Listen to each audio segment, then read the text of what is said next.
Okay, thank you very much for coming. But we are going to try to make this a very cozy session.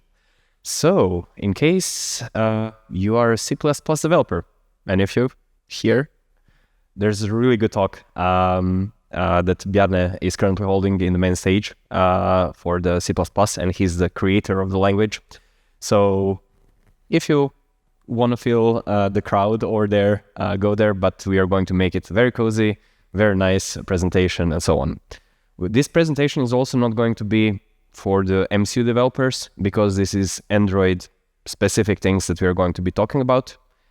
And hope that we can bring some of the nice things to the Android developers between you in the audience.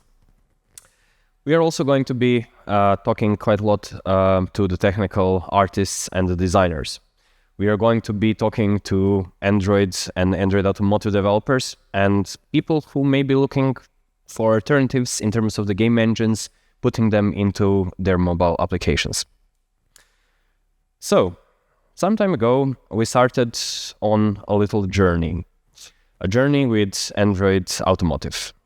And the whole story started with more and more automotive car makers going into the direction of Android automotive across the whole world.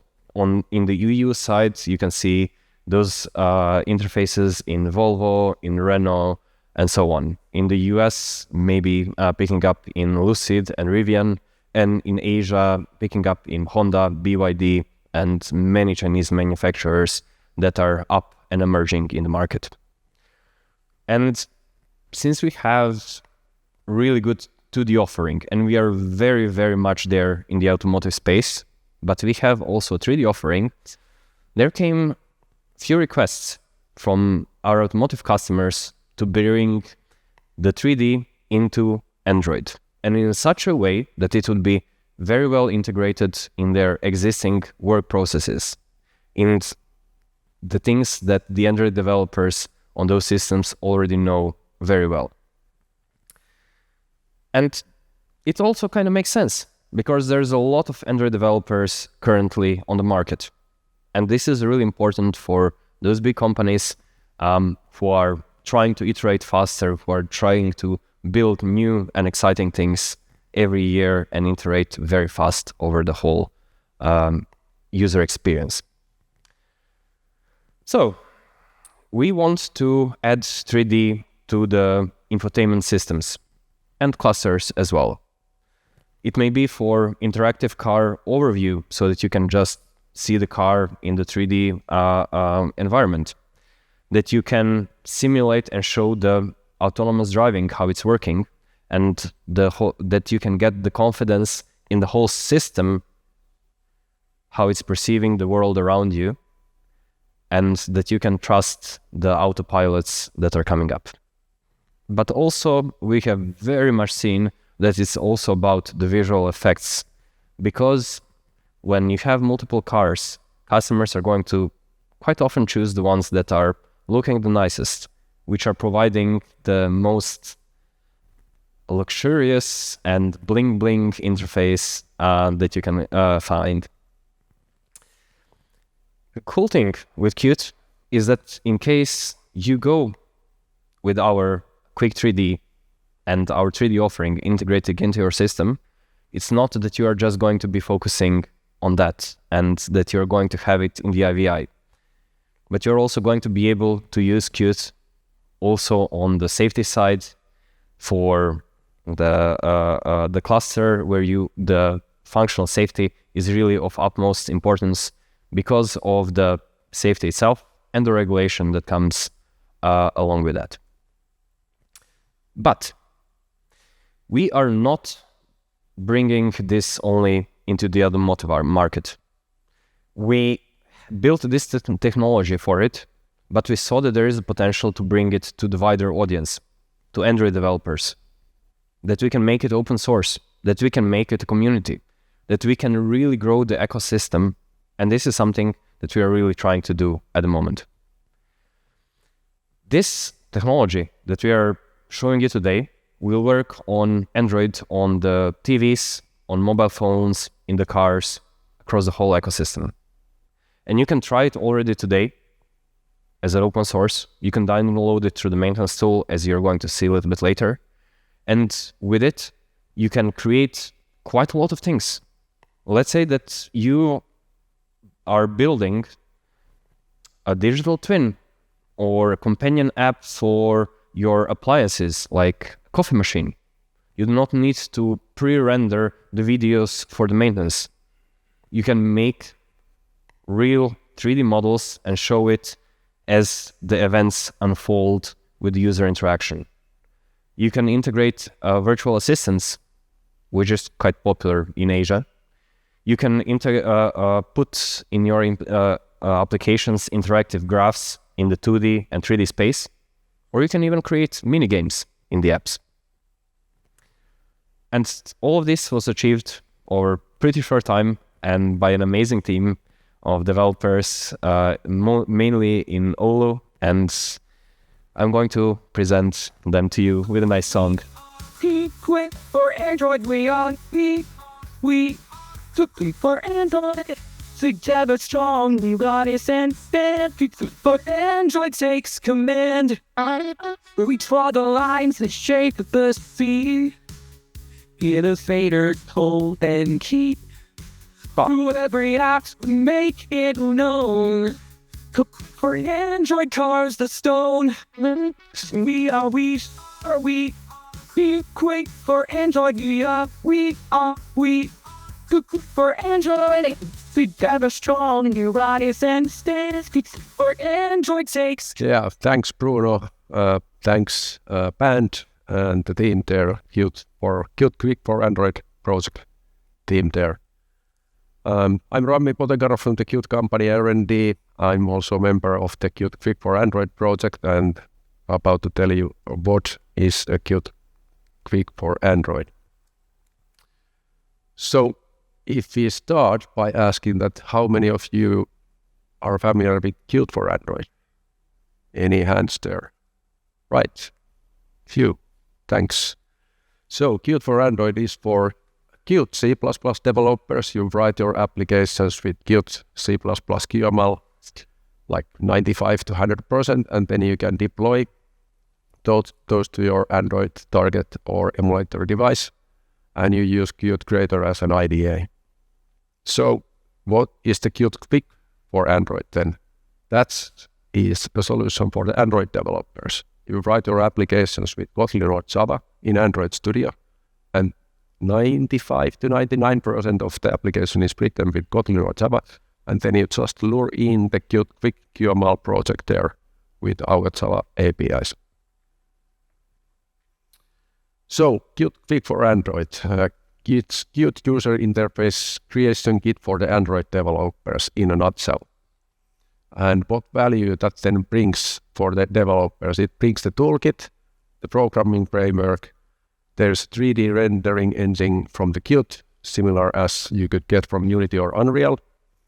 And then also Qt Quick types, controls, animations, and transitions built in the toolkit. And a plugin for Android Studio helping you to import and create Qt Quick QML projects.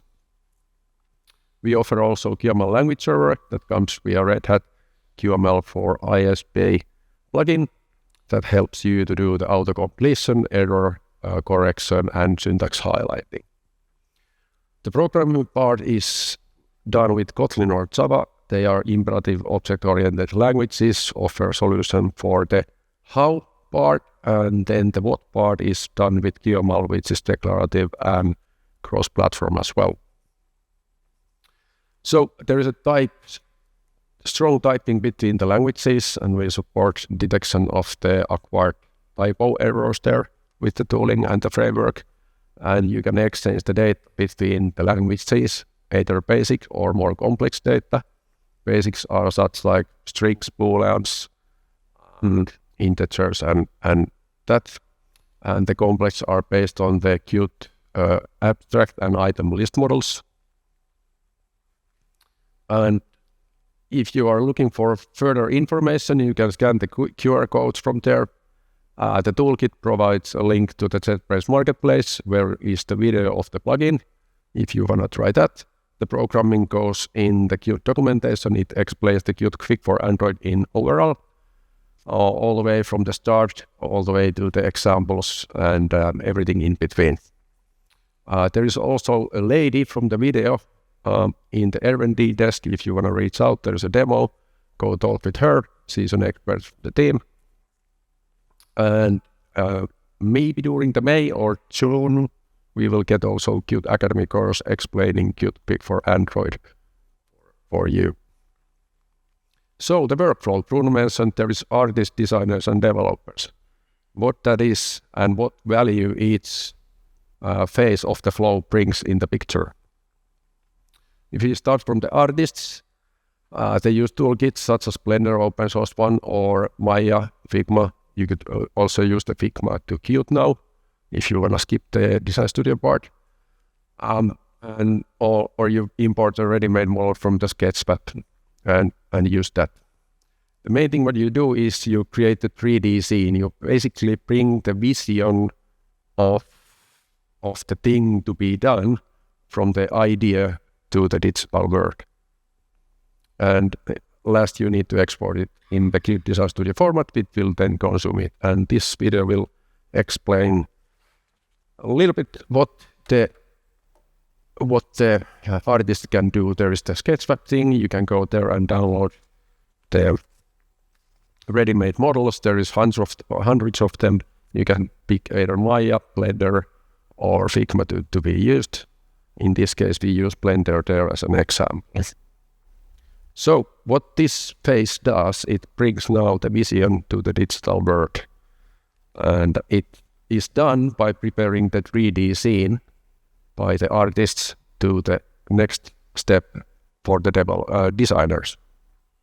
The artists can set up their things like lightings, camera angles, and meshes, textures, play around with the model there, make it look nice, and do also cooperation with the designer in this phase.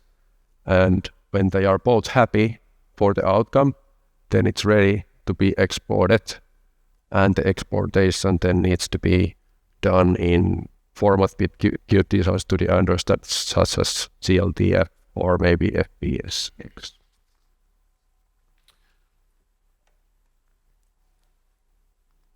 Sorry, could you say the file format today? CLTF. Designers. Toolkit is a Qt Design Studio.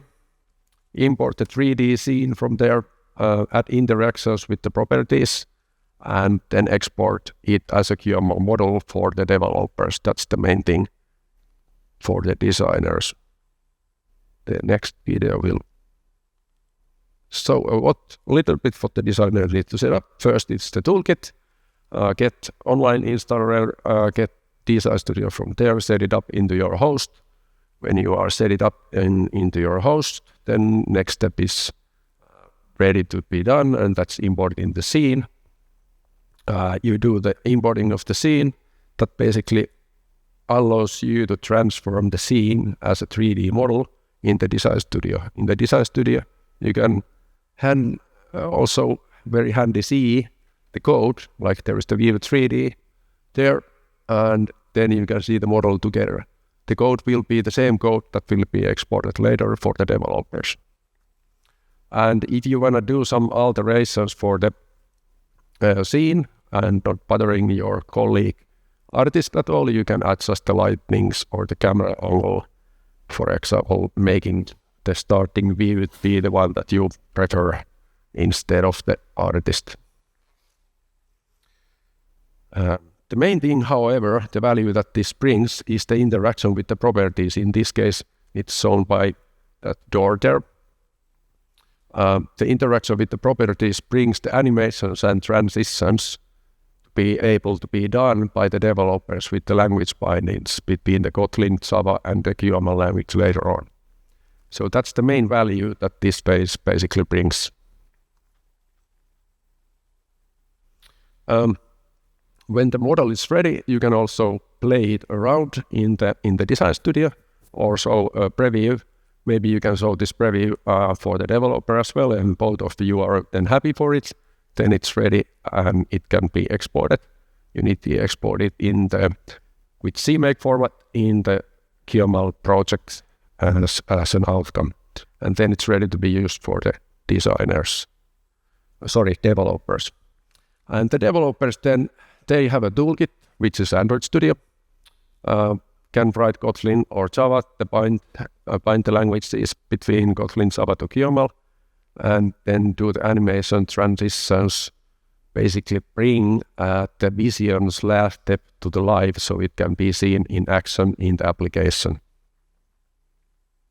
The export format is APK AAP, and it's ready to be deployed. So developers, you need to get the Android Studio first, either the latest, greatest, or some archived one. We support few versions in our plugin. Then you need to get the Qt online installer, install there the desktop, Android, the needed libraries of Qt for your project, the tooling section, Ninja and CMake, and then you are ready to get the tooling plugin from the JetBrains Marketplace. You can find that easily from the Android Studio search as well. You can just find it by typing the name, install it. It will automatically restart the IDE. When the IDE restarted, the plugin will be installed and it's usable along with the Red Hat QML for LSP language share.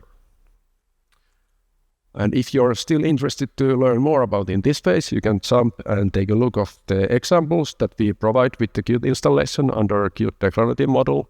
They can be found from there. You can start by importing the QML project like shown in the video there. And then you need to set up the project paths for the app build Gradle file. And then it's ready to be run through the usual Android Studio process like clean and sync. And then we can see on the left the QML project that comes somewhere on the left after this phase. And we can see the main QML in there. As the thing goes there forward, and we will see Gradle plugin you can use to build the thing from the terminal as well. You don't need to build it from the Android Studio if you're willing to do this, for example, in your CI systems. And now you need to also make sure that Android Studio JDK, SDK are on place for the Gradle and all that kind of things to work. Then it's ready to be built for the APK and deployed to the emulator. So the main thing what this phase actually brings, the value that this thing do, is bringing the vision to the life by connecting the language bindings between the Java or Kotlin and the QML languages.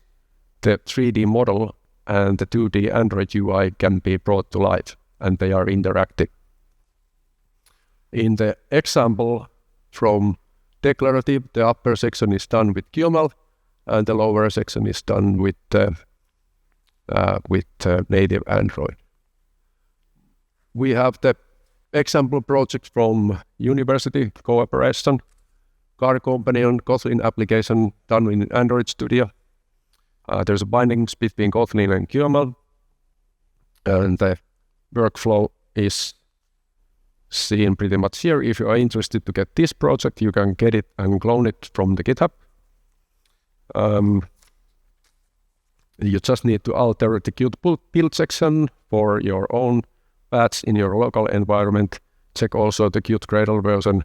If that happened to have changed, then you can check how the project imports the libraries of Qt for Android, and then see how the APIs such as Qt Quick View, Qt QML status, and Qt QML status change listener are used inside the application.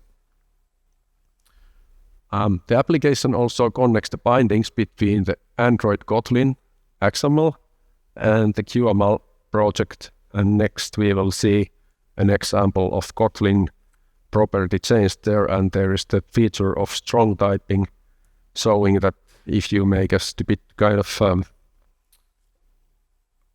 typo, it will show you an unresolved error, and then you can just fix that quickly. And then we see the binding in the QML section, and interaction in the animations and transitions are shown with the live with the car door. And later you can get this car model with the QR code into your phone as well. Passing the ball now to Markus, who will talk more about the project. So, hello everyone, thank you Rami.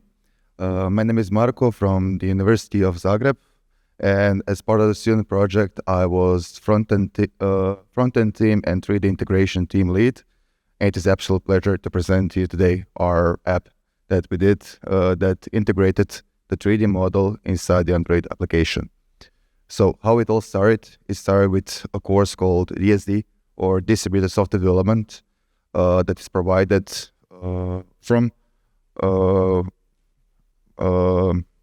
that is provided between the Swedish and Italian and Croatian university to provide the students with the first-hand experience how it is to work on a real project with real clients without maybe having a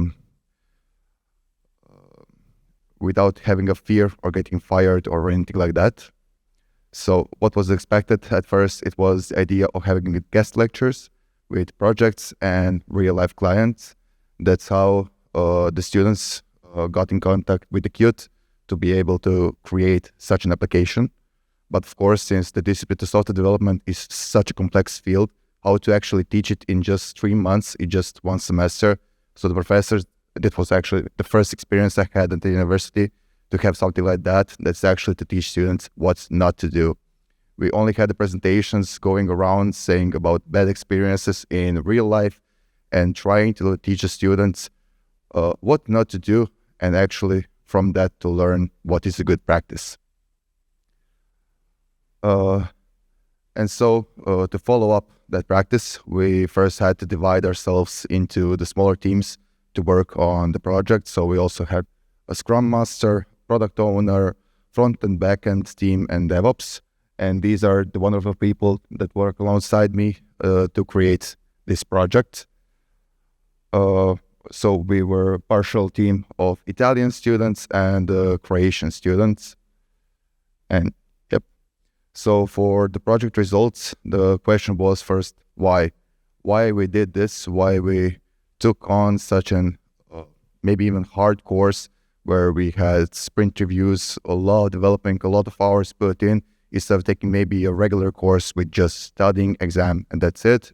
So I wanted to challenge ourselves to see something new, to get some new contacts and learn a little more about real life and how to experience real work life. The second one was, as the title of the presentation already says, is to test actually how easy it was, how to do the 3D integration inside the Android Studio application, since, for example, there was only 3 of us in the front-end team, where there was little to no experience in Android Studio, let alone doing the 3D integration or even handling the Qt software like a Design Studio or things like that. And as a result, we create the application that could be used in real life, providing the admin with admin panel, backend server that could actually connect with the real car. So you can actually command car to, for example, open, close door, window, lock, or anything like that, and actual actual mobile application. And lastly, for the workflow, I just want to share with you a few anecdotes that we had during our project to provide to you how actually fun, productive, and actually chaotic this experience has been. So first would be meet the team. Of course, since we didn't know each other, we were from 2 universities, fully remote. First task when we got on the Discord was to decide who is doing what. We didn't even have a boss that was provided to us to actually delegate the work. We had to do everything by ourselves. and no one actually wanted to take charge at first, since it was a large project. It was 10 ETS points, and a couple of guys were even on Erasmus, not knowing if they could actually handle it.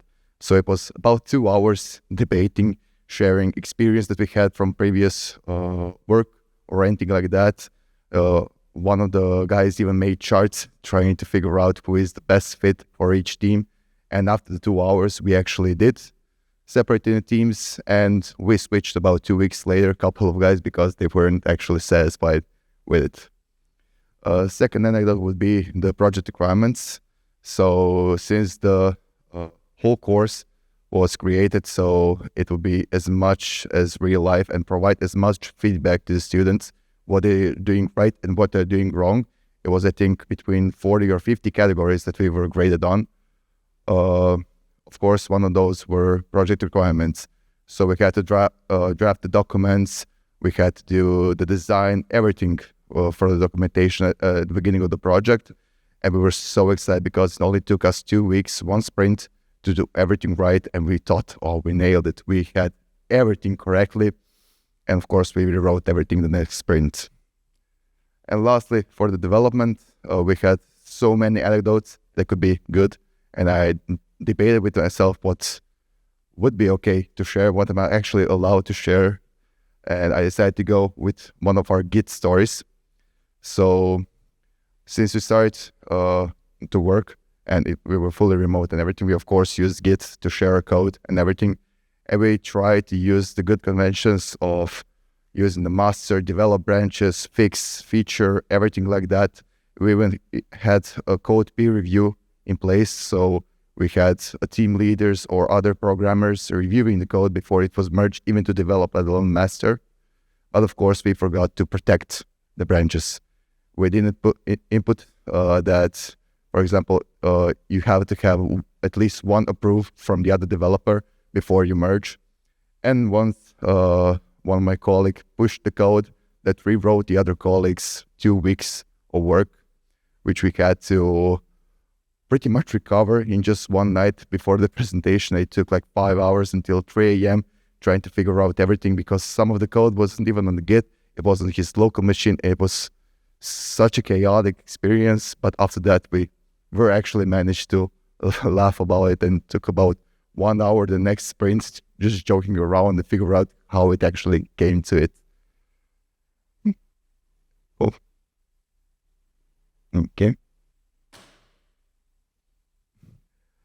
And finally, if you want to see a Car Companion, our app in action, you can use this QR code to download the app right now. I'm also going to do the live demo. So if you want to follow along or just watch, feel free. Just do it. Oh, I actually have to turn on my phone. Feel free to use your phone to scan the QR code and download it if you have an Android device. This is first going to ask you if you want to install it because it is signed, but it's not on the Google Play Store.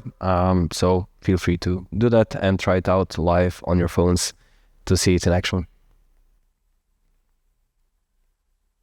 Okay, so this is actually the presentation application. So a lot of features are, wait, it's not the full screen. It's missing the bottom one. It's fine. It's okay? Ah, okay.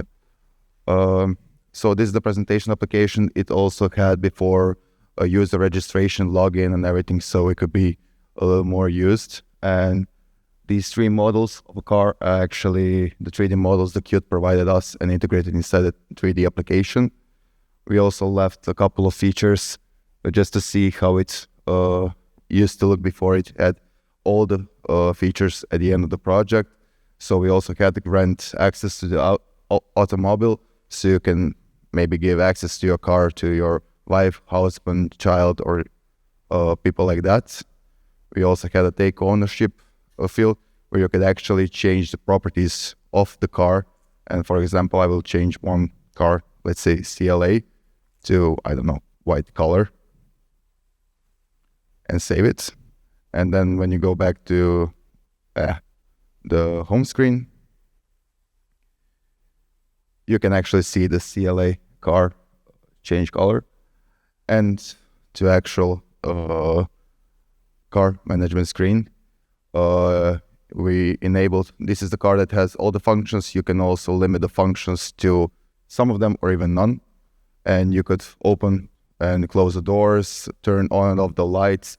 Lock system would just turn off everything and then turn it on how it was before. Also, we did the left-right window turning down, the driving animation. You could turn around the car, and lastly but not leastly, you could make it snow. And for the finish, I would like to return the microphone to our client and mentor, Bruno. And that's it. Thank you. Thank you very much, Marko. Okay, so I hope you liked the presentation and what you saw today, and I really hope that you can give it a try in your own projects on the Android side.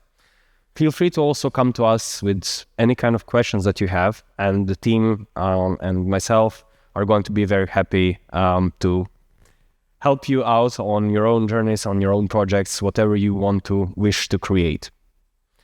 Thank you very much, and we are very much open for any questions that you may have here in the public. Also, to let you know that this is available starting from Qt 6.8 in the LTS as well, and that you can also test the user interfaces using Squish and other tools that Qt has in case you want to do a functional UI testing.